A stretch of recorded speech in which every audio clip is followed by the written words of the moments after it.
ingin menanyakan tentang, saya pernah baca dalam sebuah buku yang berjudul Islam dan Kebatinan. Di situ saya baca ada dua kitab, yaitu kitab Darmo Gandul dan Katoloco. Di situ bahasanya pakai bahasa Jawa yang tidak saya mengerti. Namun ada salah satu kutipan yaitu Dzalikal Kitabu, di situ keterangannya, mohon maaf, bahwa kalau tidak salah bahwa Allah itu diibaratkan seperti alat vital seorang laki-laki. Itu.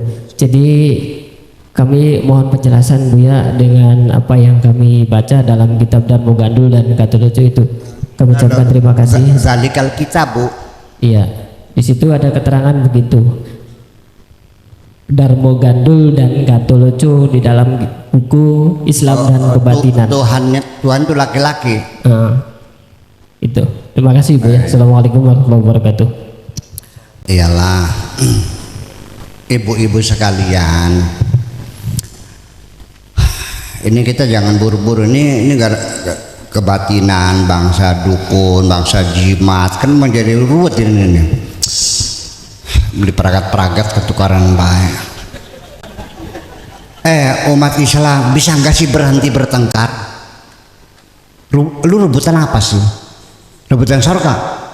Deke siapa? Iya kan? Jangan mengklaim aku masuk surga. Jangan mengutuk orang masuk neraka dong. Kita doakan semuanya masuk surga semuanya. Kan enak gitu. Jadi ini pasal kebatinan, Tuhan itu segala macam, kita bisa rumah jalan. Begini ya, kalau Tuhan mah ya nggak laki nggak perempuan, memangnya seperti siapa sih? Jadi begini, sampai umat Islam sendiri pada umumnya itu ketika mendeskripsikan Tuhan, itulah terjadi mazhab-mazhab itu. Jabariyah, Qadariyah, Ahlussunnah wal Jamaah, Murji'ah, kan begitu. Itu persepsi mereka tentang Tuhan yang berbeda-beda. Mu'tazilah mengatakan Tuhan ini, Allah itu menciptakan manusia, diberi akal, diberi pikiran, diberi hati, diberi anggota badan, diberi energi, diberi roh, berjalan sendiri. Allah tidak intervensi. Allah menyuruh berbuat baik, Allah melarang berbuat jahat. Kalau dia berbuat baik atas pilihannya akan dikasih pahala, kalau dia berbuat jahat atas pilihannya diberi siksa. Kalau Jabariyah semuanya Allah yang menentukan. Kalau ahli sunnah ada qada mubram, ada ghairu mubram, ada yang ini itu filosofis semuanya itu. Saya kira walau bagaimanapun udahlah, kita nggak usah saling menyalahkan. Pada beli baru ya barangnya lah. Iya kan? Nah, sampai di dalam Al-Quran sendiri ketika ada cerita dialog antara Allah, Adam, Iblis dan malaikat, dikiranya itu Allahnya duduk di sana, malaikatnya di situ, Adamnya di sini, terus tuding-tudingan kok nampak sana. Begitu kan dalam imajinasi, maka seperti itu. Memangnya Nabi Adam melihat Allah? Memang iblis melihat Allah? Memang malaikat melihat Allah? Siapa yang pernah melihat Allah? Dah nggak usah jauh-jauh. Ibu-ibu bisa ngelihat sembahyang nggak? Bisa ngelihat sholat nggak? Sholat bisa dilihat nggak? Yang dilihat apa? Orang yang sedang sholat. Di sekitar kita ini banyak yang tidak dilihat. Kalau kentut mah tidak bisa dilihat, tapi kan dicium bisa. Ya kan begitu. Suara dilihat tidak bisa, dicium tidak bisa, tapi bisa didengar. Artinya apa saja yang kita tangkap dengan salah satu panca indera kita, itu kan namanya fisik. Betul enggak? Kalau yang benda-benda kelihatan mata ini namanya fisika konvensional. Kalau benda-benda yang tidak terlihat mata namanya partikel. Selanjutnya,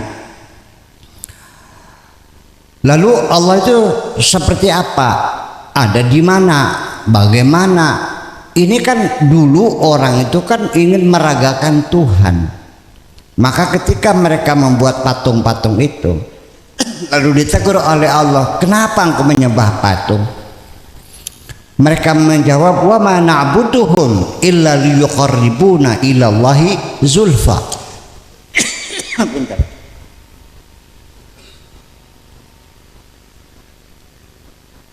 Kami tidak menyembah berhala.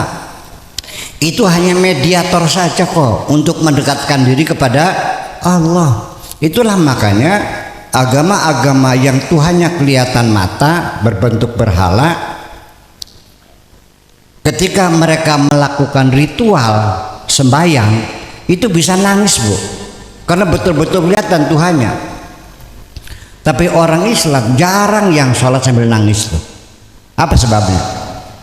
Nggak kelihatan.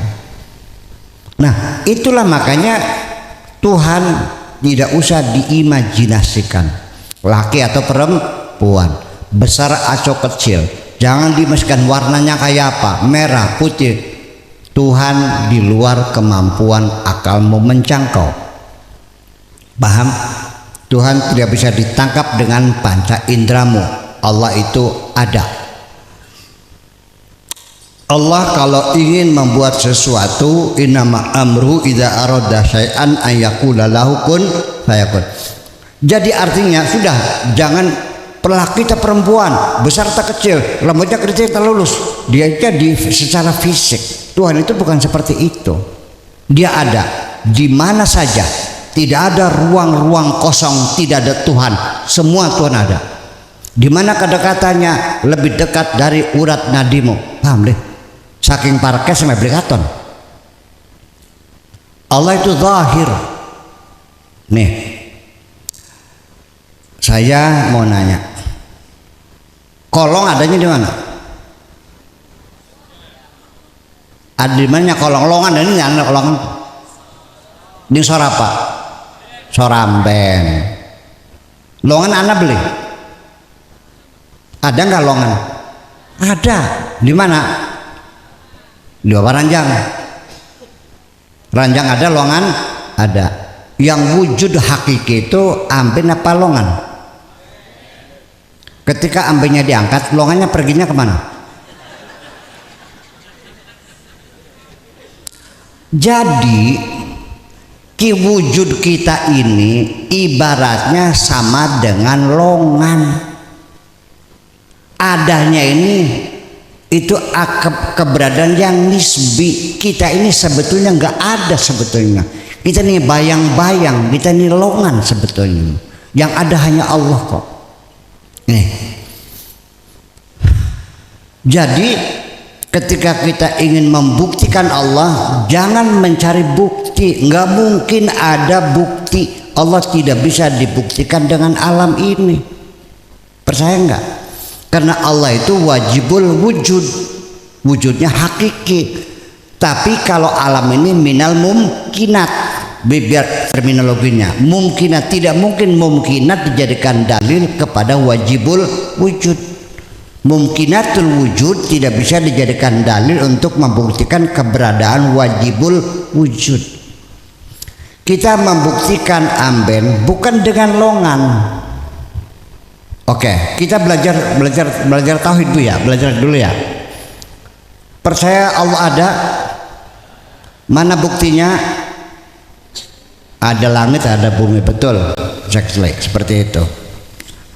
Ini untuk anak-anak kecil yang SD kelas 1 sampai kelas 6, padu asal manjing. Tapi kita yang sudah kaplak-kaplak ini, ngerti kaplak kok? Iya, jangan jadi anak kecil lagi, pakai logika dong. Masa langit bumi sebagai bukti adanya Allah? Gimana, nggak mungkin. Ini kerapuhan sekali, rapuh sekali. Oke, kita uji. Sebelum Allah bikin langit, bikin bumi, alam ini kan baru terjadi teori Big Bang oleh George Lemaitre, itu kan 14 miliar tahun yang lalu ada ledakan besar ya, sehingga berkembang menjadi the extending universe, alam semesta yang mengembang semuanya. Alam ini mengembang ya, bintang-bintang itu mengembang, ada yang mendekat menjauh. Dari mana kita bisa tahu bintang itu mendekat atau menjauh? Kita pakai kaca reflektor, nanti kita lihat cahaya bintang itu. Kalau bintang itu berwarna merah, berarti bintang itu menjauh. Kalau bintang itu warnanya biru, maka bintang itu mendekat. Alam semesta terus mengembang. Itu umurnya baru 14 miliar tahun. Nah, sebelum adanya Big Bang, sebelum Allah bikin langit bumi isinya, Allah ada nggak? Ketika saya tanya Allah ada nggak, buktinya mana? Engkau akan kehilangan bukti ketika ditanya Allah ada atau tidak. Ketika Allah belum bikin langit bumi, Anda tidak punya bukti. Oke? Paham bikin ke? Kedua, apabila nanti kiamat langit bumi digulung semuanya dan Allah berkata limanil mulkul yaum, siapa yang paling berkuasa di sini? Sudah nggak ada makhluknya. Lalu Anda, saya tanya, masih yakinkah Allah ada? Mana buktinya? Melongo nggak? Kenapa melongo? Nggak ada langit, nggak ada. Anda akan terpaksa mengatakan Allah tidak ada karena buktinya nggak ada. Allah tidak perlu dibuktikan, tetapi dengan Allah sebagai bukti membuktikan adanya alam semesta ini. Jadi kita ini ibaratnya kayak longan, tapi jangan diterusin nih. Ya rebu ya, gusul kayak amben, ngaco sih mah. Jangan menyimpulkan sendiri. Nah, artinya nanti ketika Anda nanti di akhirat ditanya oleh malaikat, mana buktinya Allah? Bingung. Tapi saya membuktikan adanya Allah bukan dengan logika saya, tapi dengan rasa saya. Ketika malaikat menanyakan, engkau yakin Allah ada? Yakin. Mana buktinya? Aku yang merasakan, wahai malaikat. Itu persoalan. Jadi kalau istilah laki perempuan, wah aku masih nggak usah dipikirin lah laki perempuan mah. Nah, cuman ini kebatinan ini mungkin arahnya nanti masalah jimat, masalah jampi, itu begitu kan lagi digencar ya gitu. Termasuk saya juga di di internet itu kan, setelah saya melihat video Buya Sakur, saya kagum, ceramahnya hebat, tetapi begitu dia praktek paranormal, ternyata Buya Sakur musyrik.com. Ngomong apa kini? Udahlah, saya tidak akan marah, insya Allah mangga. Surat wadanana masanya wata. Jadi saya menghargai orang yang mengatakan, karena saya bikin jimat bukan jalur kemat kalau karena mana baik. Nah, ini menjadi persoalan bikin jimat itu musyrik. Karena meyakini selain Tuhan ada punya kekuatan yang lain, namanya jimat, menjadi musyrik. Oke, saya paham. Orang yang mengatakan jimat itu musyrik, suatu ketika dia marah kepada bawahannya yang kerjaannya salah. Nah, bawahannya yang lawan terus sambil dia marah mengatakan, mulai hari ini kamu harus tahu aku adalah pimpinan kamu di sini.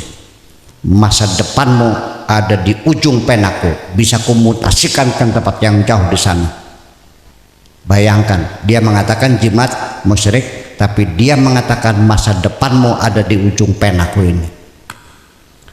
Musyrik ada Tuhan lain, Tapi kalau orang mengatakan masa depanmu ada di tanganku, berarti dia sudah menjadi Tuhan. Betul nggak? Jadi mana yang lebih musyrik? Ngaku Tuhan atau mengaku? Ini persoalannya. Oke. Bapak-bapak, saya kasih jimat. Masuk hutan.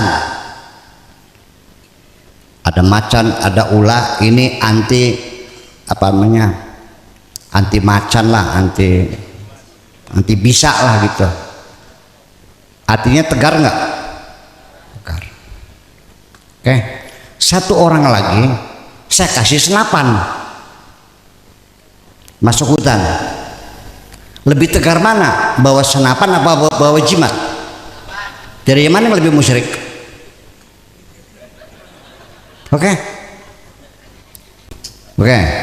Ibu-ibu bawa uang 50.000 ke Grage Mall, ke mall, supermarket, karena tujuannya beli softtek. Uangnya 50.000, melakukannya kan deluk, enggak celingak-celingok, enggak. Ya, belum bayar, udah keluar lagi. Ya, tapi begitu bawa uangnya banyak, lakukannya talang teleng. Gaya enggak? Dengan uang juga engkau semakin berani kok. Kalau begitu uang musyrik enggak? Ini yang jadi persoalan. Nah, ini saya katakan ujung-ujungnya mah kebatinan, kejawen, wiwitan, apalagi segando, apa namanya? Ya macam-macam lah gitu. Stop. Jangan pernah memusyrikkan siapapun, jangan mengkafirkan siapapun. Itu wilayah Tuhan.